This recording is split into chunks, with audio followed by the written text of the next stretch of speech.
Seminoles. Kev, last season, these guys were abysmal. They started off hot with that win that nobody saw coming when they beat out Alabama, and everybody was so quick, you and me included, to jump on the, oh my God, Florida State University, they're going to be hyped this year. That Castellanos kid backed up his trash talk. Wrong. They came and ended the season 2-6 in the ACC, 5-7 overall, 13th ranked in the ACC. Looking at some of their most embarrassing losses, you got Stanford on there. You got who else am I looking at? No, UVA. that's the most embarrassing loss. They did have a victory against a team that's going to have the most epic comeback of the century this season in Virginia Tech, but that's for another day. So Mike Norvell. Why are we continuing to beat this dead horse, and why was he not taken, or why was he not fired I have last season, Kevin? 54 million reasons why. I did not know the budget structure was that. $54 million buyout is what would be. That's essentially, I think, why James Franklin came to Virginia Tech. I feel like he may have preferred the Tallahassee job, but yeah, they would have to cough up 54 million, which they really don't have. One of my notes is that they just in the 2027 recruiting phase, they're coming up with some shortfalls in these NIL deals, and they're missing out on recruits. I think they're currently set like 57th in the 2027 recruiting rankings. In terms of rankings for like the players, and that's one of the notes that I also have down here. They're ranked actual in terms of like overall signees, because they have 32, they're ranked 14th. But when it comes ranked 14th in terms of just quantity, I think that's what we got to look at, because then I go back and also take a look at, well, wait, what's their blue chip percentage? 35.4. So maybe that's where the differentiating factor is between the two stats we're looking at, ranking in terms of like actual quality versus quantity. Yeah, well, I think so for 2026, their class was actually pretty impressive. It was a top 20 class, and maybe one that's thing what I I'm noted, thinking of then. Maybe that's what I'm mixing it up yeah, with. one thing I noted in my research was their director of recruiting, I believe it was Molly Jacoby.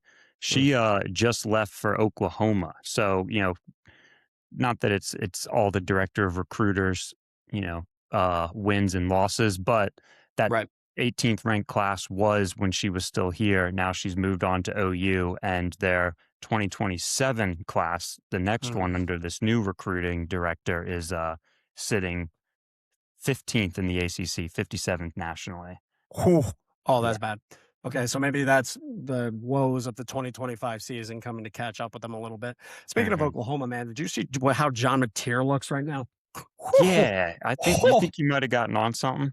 I don't know. If he didn't, I need to know what that boy's diet is. God Lord. Okay, but back to what we were talking about. Castellanos. I'm gonna just say he timed out. You know what I mean? Enough chances, and I don't know. Maybe you can fact check me while I'm talking if he landed anywhere in the NFL. I don't think he did. I think he's maybe on a practice squad or something. But they also did lose their backup QB in Brock Glenn, who transferred to Western Kentucky, out of all places.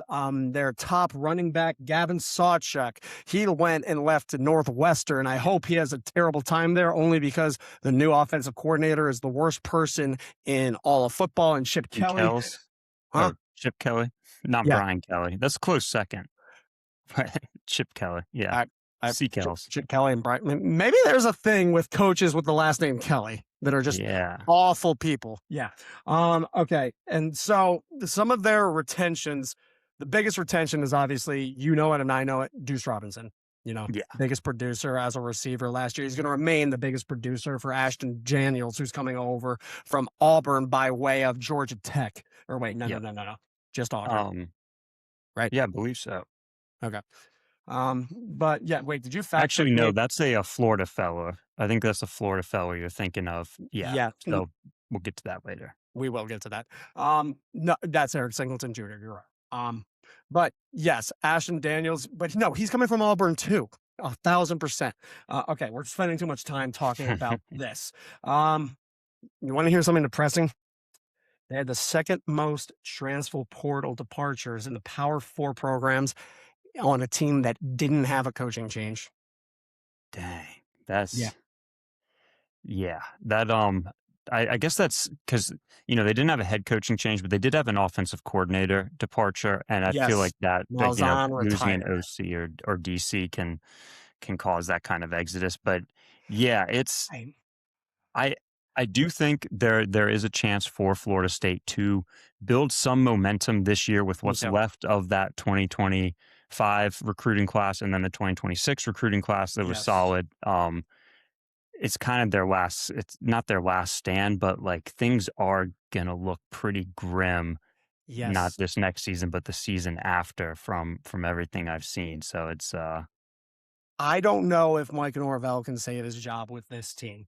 But to your point about the future, I do see what they're going for. Ashton Daniels, he's coming in. He's a guy with a lot of experience. He's a powerful dual threat quarterback who's probably going to have the role of mentoring Jaden O'Neal. The one like metaphor that I just came up as I'm sitting here, they kind of got a situation like a Kirk Cousins and a Fernando Mendoza going on down there. Team like the Raiders, terrible last season. Florida State, terrible last season. They bring on the veteran who's going to get you some production, but you're banking on the future a lot in this young kid. Speaking on banking on the future, international offensive linemen, they got two big boys. Did you see this?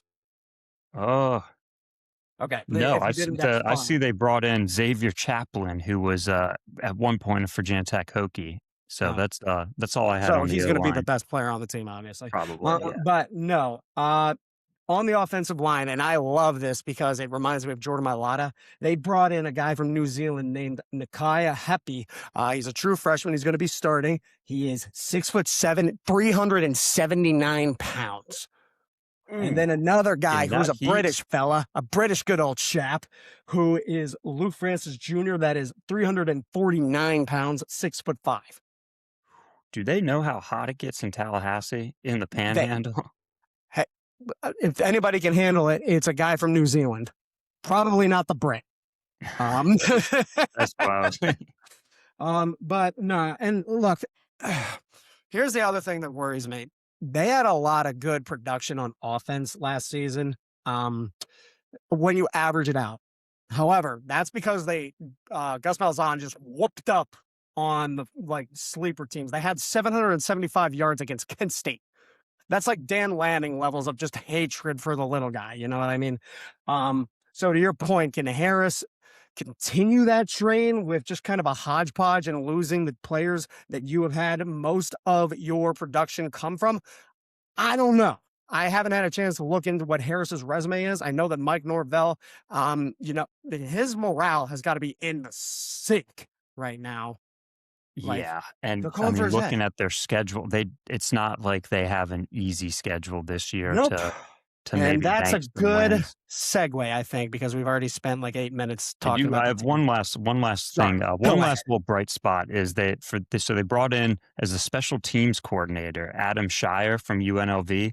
He's Oh coached yeah. an all-conference kicker or punter in 20 of his 23 seasons, and he's overseen the development of 4 top 10 special teams efficiency units in the last 13 years. His units have scored 9 touchdowns in the last 6 years, the 4th highest total among special teams coordinators nationally. Kev, that's like Little beaner ball, what maybe. some dude in his basement who has a burner account is tweeting. Like that's what you just did. That was beautiful. Okay.